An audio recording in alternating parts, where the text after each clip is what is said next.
Okay guys, in this video we are going to practice translating a few sentences just to help us sharpen our skills and get ready for our test. Now, the first thing to remember is that there are 4 steps that we want to follow when translating any sentence.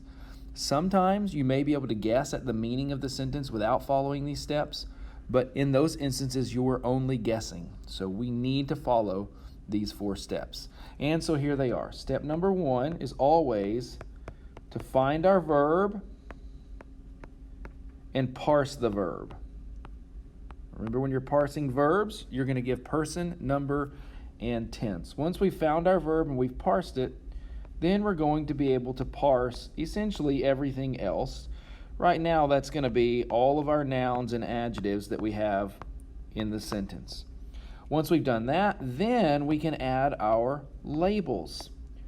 Labels are things like subject, noun, adjective, verb, etc. And then when we have all of our labels, finally, then we are able to translate our sentence into smooth English. Now remember, on this last step of translating, sometimes you're going to have to rearrange the word order. Because, for instance, in Latin, the word order of a sentence might be subject, noun, then direct object, and finally your verb. But we know that's not how we do it in English. In English, we do have our subject first, but it tends to be followed by the verb, and then lastly, by the direct object. So we are going to have to rearrange some words whenever we move from our labels to our translation. All right, let's take a look at our first sentence. Here we have a verb ending, a T, from the present tense endings ost, muss, tis, unt. So ambulat is going to be our verb. As I said, that T comes from the present tense verb endings, so we know the tense is present. Ost, it's on the 3rd row, so it's third person, and it's in the first column, so it is singular. So we have our verb parsed and labeled. Second step is to parse all of our nouns and adjectives. Well, we only have one noun. Here's the ending on that noun. You should recognize that ending as a second declension masculine ending from us, e, o, e, orum, is, os, is. As I said, it's masculine. We give gender, number, case when we parse nouns and adjectives. It's from the second declension masculine endings, so it's masculine. That's the very first ending on the chant, us, so it is singular and nominative. Now, whenever we have a nominative noun in our sentence, our first instinct should be to call that the subject noun of the sentence. And in fact, that's what it is in this particular sentence. Now, we do need to know the meanings of these words. Ambulat comes from ambulare, which means to walk. And it's third person singular, so it means he, she, or it walks.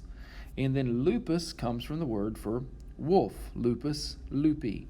So our sentence translated with lupus or wolf as our subject is going to be the or a. You get to choose the article because Latin doesn't have articles.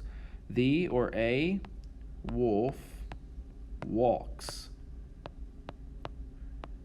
The or a wolf walks. This is the simplest form of sentence that we have. It follows a pattern that we've already learned, and that pattern is subject, noun, followed by a simple action verb. It's a very common pattern. You need to be used to seeing that. You need to be used to looking to the end of your sentence to find the verb, and the beginning of your sentence to find the subject. 2-word sentence like this, really easy. All right, here's our second sentence, and you can see it's very similar to the first. We actually have the same verb, but with a different ending, and then we have one other word in addition to that verb. Our verb, again, is from ambulare. The ending on it is the nt, and that's the unt from our present tense verb endings, ost, muss, tis, unt. So when we parse this, of course it's present tense because those are the present tense verb endings. Ost, muss, tis, unt on the 3rd row, but this time on the 2nd column, third person plural. Now, one of the things we need to know is that whenever we have a third person plural verb, we should start looking for a nominative plural noun. That's because the nominative case ending is for the subject of our sentence, and if our verb is plural, then our subject has to be plural. Therefore, we need a nominative plural noun. And we happen to have an ending on this word weary, which can be either genitive singular or nominative plural. But since we're looking for a nominative plural, that's how we should parse it. It comes from our second declension masculine endings, us, e, o, e, orem, is, os, is. And you should have heard that e in there 2 times. This is going to be a masculine plural nominative word. Masculine plural nominative. Because it's a nominative noun, we're going to label it as the subject of our sentence. So now that we have everything parsed and labeled, we should be able to translate the sentence. We're is from the word for man, but it is plural. So we're going to say men or the men. Ambulant is present tense, so it's simply walk. The men walk. We have the exact same sentence pattern as we saw last time, which is a subject followed by an action verb. Subject, noun, verb. All right, let's move on to our next sentence. Our third sentence is also similar to our first two. It consists of 2 words, and it's pronounced femini ambulabant. Femini ambulabant. Again, our first step, as always, is to find our verb and parse it. And here we have a verb ending, bont, from bom, bos, bot, bomus, botus, bont. Now, that ending, that chant is called the imperfect tense verb ending, so this is now an imperfect tense verb. And it's on the 3rd row, bomus, botus, bont, so it's 3rd person, and it's in the right-hand column. That means that it's plural. Now, one of the things you need to remember when you're translating an imperfect tense is that you can really divide this ending in half. And now you're thinking about 2 parts. You've got the unt, which is essentially equivalent to our English word they, but the ba there we're going to translate at all times as either was or were. There are other ways to translate that, but we're going to stick with was or were. So obviously that's our verb. We're going to label it as a verb. And we only have one other word to parse, and that's femini. Just like our last sentence, we have a 3rd person plural verb, so we're looking for a nominative plural noun. And we do have an ending there. The I ending can be either genitive singular, I, dative singular, or it could be nominative plural, I, arm, is, os, is. Since we're looking for a nominative plural, that's what we're going to go with. Femini happens to be feminine, as most first declension words are. As I said, it's plural and it's nominative. That means that we're going to label this as our subject noun. So, as we translate this sentence, we know the subject is women or the women. And that comes first in English, just like it does oftentimes in Latin. The women. And then we're going to use the word were. The women were. And then the verb meaning is walking. The women were walking. The women were walking. That's the same pattern we've been seeing, subject, noun, followed by a verb. I think now we can probably move on to a slightly more difficult, and I do mean slightly more difficult sentence pattern. Okay, so this time around we have a 3-word sentence, but that doesn't change our steps of translating. Our first step is still, as always, to find the verb and parse it. Only one word has a verb ending, and that's the last verb. We've come to expect our action verbs to be the last verb of the sentence, the last word of the sentence. And so here we have widet. That T is again from OST, mustis unt. Those are present tense verb endings. The T is in the 3rd row in the singular column, so there's a 3rd person singular present tense. Since it's singular, we're looking for a nominative singular noun. And when we go to parse our nouns, we happen to have one. It's a strange nominative singular noun, though, because it ends with R. But we know that R is an alternative ending to our second declension masculine endings, us, e, o, e, orem, is, os, is. And sometimes instead of an us in the nominative singular, we actually have an r. And that's what we have here, puer. So this is going to be masculine, singular, and nominative. Next, we have the word soxum. The ending on soxum is the um. Now we do need to remember that soxum is a neuter noun. You know that from your vocabulary list. Any word that follows the e pattern on your vocabulary list, like soxum, soxy, donum, doni, that e pattern in your vocabulary forms tells you that it is neuter, which means that this noun could be either nominative or accusative. It has to be singular. The chant is e, o, a, orem, is, a, is. It could be nominative, e, o, but we already have our nominative word here that's going to function as our subject, so we're going to go with accusative. That's the best guess. So now we can label. Here, nominatives are for the subject. We've seen that over and over. And the accusative case is used normally for the direct object. Now, the reason why this kind of sentence is really important is it shows us that sometimes we have to rearrange words when we're moving from Latin to English. English does not usually put the direct object before the verb. English usually puts the direct object after the verb.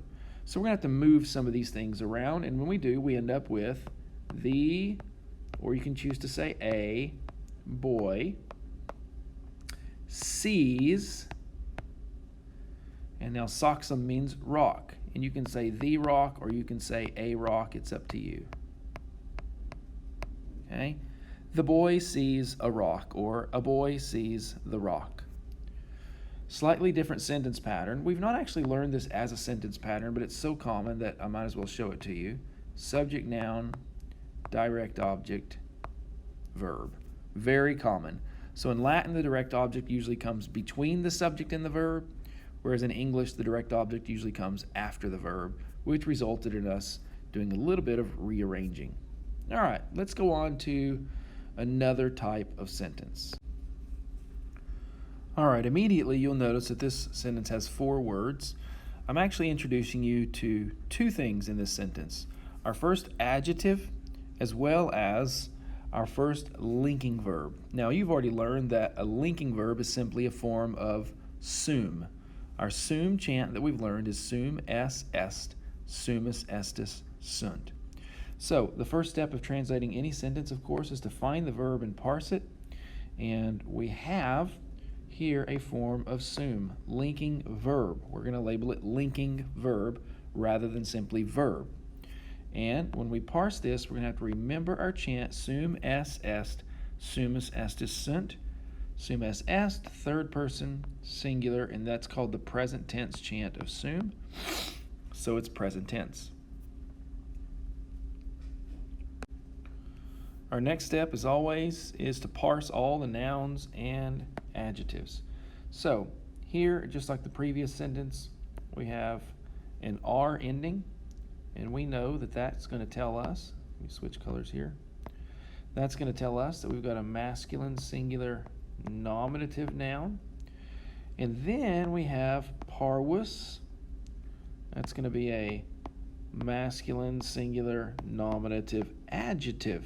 Masculine singular nominative adjective. That's one of the new elements that we're seeing. And then here at the end, we have a masculine singular nominative noun, a second nominative noun, which is strange if you don't know this basic sentence pattern.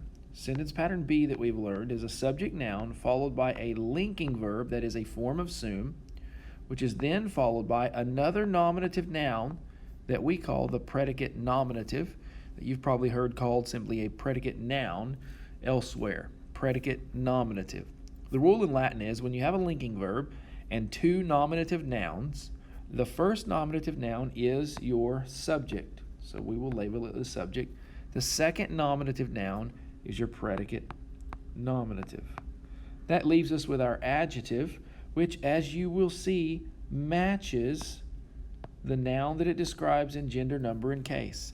Adjectives in Latin normally come after the noun that they are describing. So we're seeing a normal word order for Latin here, even if it seems strange for English. We just label this ADJ for adjective.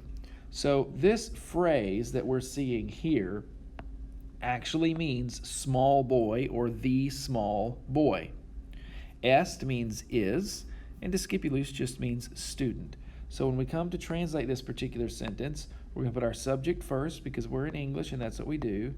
The small boy, we're having to change the word order because in English adjectives come before the noun, is, and then our predicate nominative, a student, or you could say the student if you wanted to. So you have a new sentence pattern and the introduction of an adjective in this sentence, but overall still a fairly simple sentence. Okay, here we have another fairly simple sentence.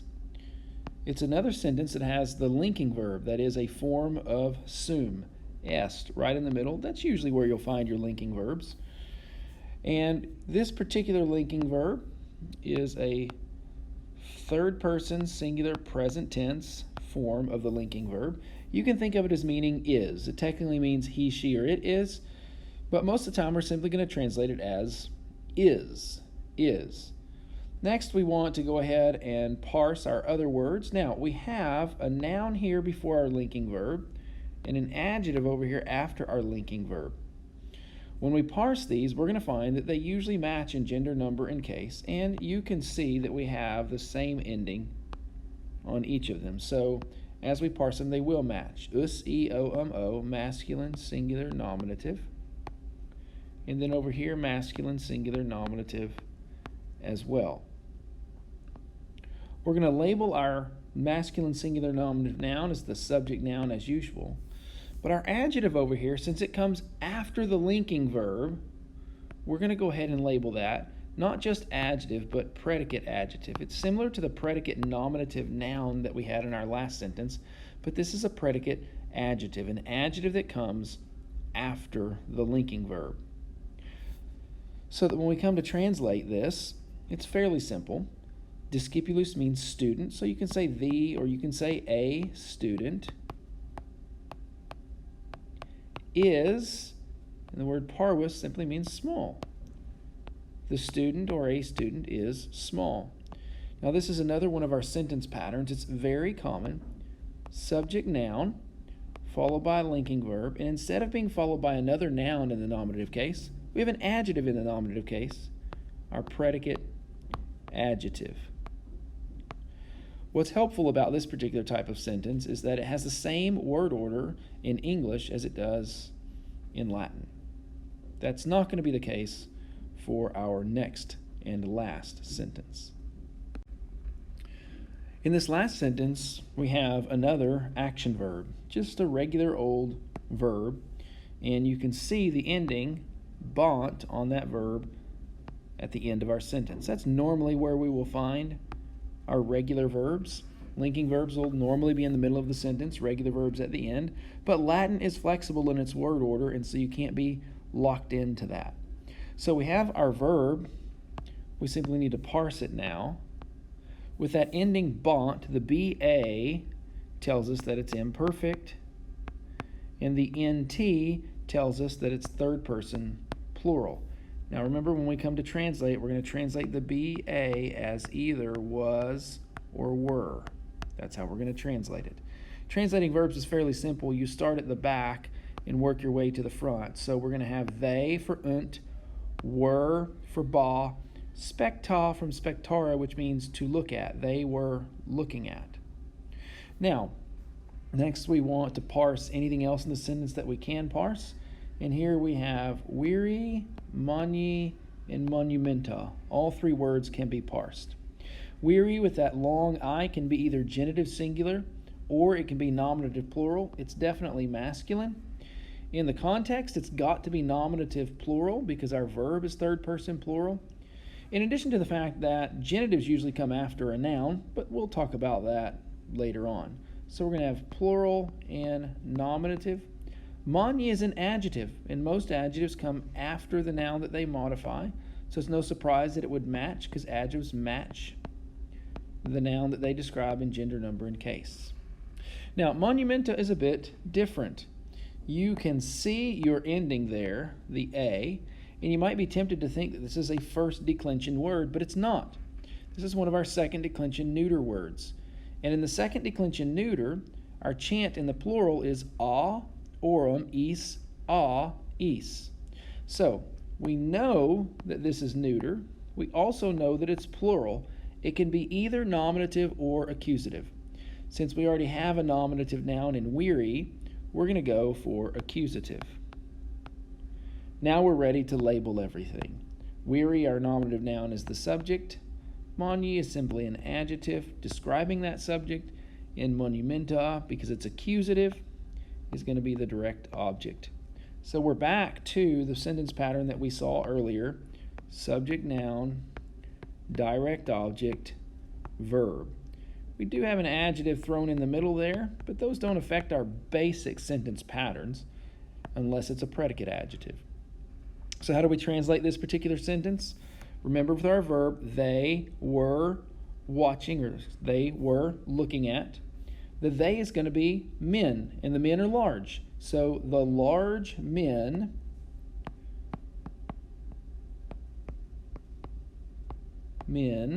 were looking at, and then monumenta. That's not difficult. That's simply the monuments or the statues. We can say just they were looking at monuments, or we can say they were looking at the monuments. It's up to you as you translate whether you want the article or not. That's the last sentence that we're going to do in this sentence review. I hope this is helpful. Remember, always go through your steps. Find the verb and parse it. Then parse all the nouns and adjectives. Then label everything in the sentence. Last of all, you translate. In translating, you will very often have to rearrange the words. Pay attention to the cases of your nouns in order to figure out where the words go in English. Hope this helps. I will see you later.